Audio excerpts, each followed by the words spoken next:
ত্বকের সমস্যায় ভুগছেন, মাত্র কয়েকদিনই পাবেন এমন উজ্জ্বলতা। জবা ফুলের গুঁড়া, পার্থক্যটা তুমি নিজেই দেখতে পারবে কয়েকদিন ব্যবহার করার পরে।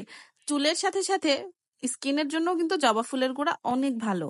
এখানে আমি 2.5 চামচের মতো নিয়েছি। এখানে যতটুকু আমি প্যাক আজকে বানাবো তাতে 2 জন ব্যবহার করা যাবে। আর তারপরে দিয়ে দিচ্ছি টক দই। টক দই যদি তোমাদের ঘরে না থাকে সেক্ষেত্রে দুধও ইউজ করতে পারবে। এরপরে আমি দিয়ে দিব মধু। আচ্ছা, তোমরা ইচ্ছা করলে এখানে চালের গুঁড়ো দিতে পারো, আমি স্কিপ করলাম। জবা ফুলের গুঁড়ায় আছে অ্যান্টিঅক্সিডেন্ট ও ভিটামিন সি। ভিটামিন সি যে ত্বকের উজ্জ্বলতা বাড়ায় তা কিন্তু আমরা কম বেশি সবাই জানি।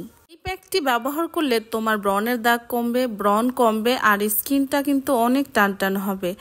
এইটা সুন্দরভাবে মিক্স করে তোমরা 10-15 মিনিট মুখে লাগিয়ে রাখবে। তারপরে হালকা হাতে ম্যাসাজ করে 5 মিনিটের মতন ম্যাসাজ করো। ম্যাসাজ করে পানি দিয়ে ধুয়ে ফেলবে। সপ্তাহে 2 দিন ব্যবহার করলে এই ফেস প্যাকটি তোমার স্কিনকে আরো উজ্জ্বল করে ফেলবে। তোমার ব্রণের দাগ এগুলো সব দূর হবে। তো ভালো থাকো সবাই, আল্লাহ হাফেজ।